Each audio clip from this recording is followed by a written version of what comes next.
પ્રધાનમંત્રી આવાસ યોજના હેઠળ વડોદરામાં 2700થી વધારે લાભાર્થીઓને કોમ્પ્યુટરાઇઝ્ડ ડ્રો દ્વારા આવાસ ફાળવવામાં આવ્યા।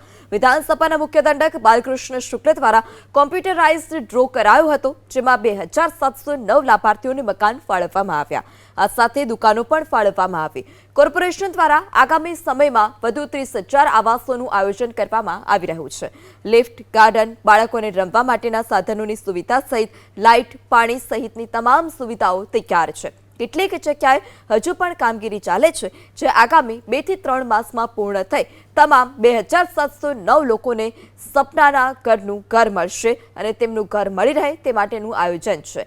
બાકી રહેલા લોકોને પણ વહેલામાં વહેલી તકે મકાન ફાળવવામાં આવશે તે પ્રકારની વાત પણ કરી છે।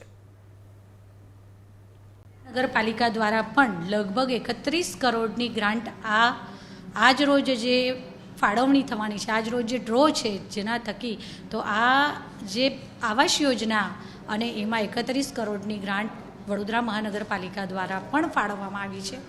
આજ રોજ વડોદરા શહેરમાં લગભગ 2709 જેટલા લોકોને પોતાના ઘરનું ઘર મળશે અને 7 લોકોને દુકાનો એટલે કે 2716 લોકોને આજે પોતાના સુંદર ભવિષ્યના નિર્માણ માટે ખરા અર્થમાં ઘરનું ઘર માટે આજે ડ્રો થવા જઈ રહ્યો છે। ઓલમોસ્ટ 5,70,000 આપણે ટાર્ગેટ અચીવ કરી છે અને આ વખતે અર્બન ડેવલપમેન્ટ યરમાં હજી અમે 30,000 મકાનો બાંધવાના છે।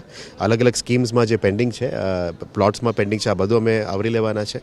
એટલે વડોદરાના લોકોના સુખાકારી માટે આજે પ્રધાનમંત્રી PMAY 2.0 એમાં 8 લાખવાળો જે મકાનો છે એ પણ અમે કરવાના છે।